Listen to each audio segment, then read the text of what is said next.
Hi friends. Welcome to entertainment by స్లెవెన్ channel.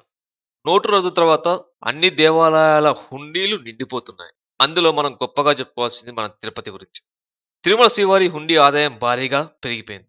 ఆదివారం భక్తులు సమర్పించిన కానుకలను సోమవారం పరకామణి ద్వారా లెక్కించగా 4.18 కోట్ల ఆదాయం వచ్చినట్లు అధికారులు ప్రకటించారు. తిరుమల కొండపై భక్తులు రద్దీ లేకున్నా ఇంత భారీగా ఆదాయం రావడం ఆశ్చర్యపరుస్తుంది. పెద్ద నోట్లు చెల్లకపోవడంతో అవి కాస్త హుండీకి చేరుతున్నాయనే అనుమానం వ్యక్తమవుతుంది. రద్దీ రోజుల్లోనే శ్రీవారి ఆదాయం 3 కోట్లు దాటుతుంది. కానీ పెద్ద నోట్ల రద్దు ప్రభావంతో భక్తులు తక్కువగా వస్తున్న స్వామివారి హుండీ భారీ ఆదాయంతో కలకలలాడుతుంది. 6 నెలల్లో ఇంత మొత్తంలో ఆదాయం లభించడం ఇదే మొదటిసారి కావడం చెప్పుకోదగ్గ విషయం. నోట్లు రద్దయినప్పటి నుంచి 11 రోజుల్లో హుండీ ఆదాయం 34 కోట్లు లభించింది. నల్లధనాన్ని ఆర్జించిన గనులు వారి పాపాలను కడిగేసుకునేందుకు శ్రీవారి వద్దకు వెళ్తున్నారన్నమాట. శ్రీవారు వారి మొరను ఆలకిస్తారో ఆలకించరో కానీ మోడీ మాత్రం చూస్తూనే ఉన్నారు ప్రతిదీ. Stay tune our channel.